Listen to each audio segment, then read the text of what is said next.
கர்த்தர் நல்லவர், அவர் கிருபை என்றும் உள்ளது. எனக்கருமையான தேவஜனமே, தேவனால் அருளப்படுகிற வார்த்தை, தேவனுடைய நாள் சீக்கிரமாய் வரும்படிக்கு மிகுந்த ஆவலோடு காத்திருங்கள் என்று. எனக்கருமையான தேவஜனமே, அவருடைய வருகை சமீபமாய் இருக்கிறது. இன்றைக்கு நடந்து கொண்டிருக்கிற ஒவ்வொரு காரியங்களை பார்க்கும் பொழுது அவர் சீக்கிரம் வருவார் என்ற உணர்வை தூண்டுகிறது. எனக்கருமையான தேவஜனமே, அவருடைய வருகைக்கு நாம் ஆயத்தப்படுவோம்.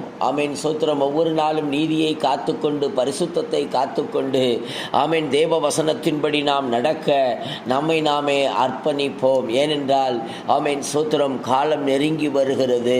அவர் சீக்கிரமாய் வரப்போகிறார். ஆமேன், அவருடைய வருகைக்கு நாம் ஆயத்தமாய் காத்திருப்பது அவசியம் என்று வேதம் சொல்லுகிறது. எனக்கருமையான தேவஜனமே, அவருடைய ராஜ்யத்தில் பிரவேசிக்க ஆயத்தப்படுங்கள். கர்த்தர் உங்களை ஆசீர்வதிப்பாராக. ஆமேன்.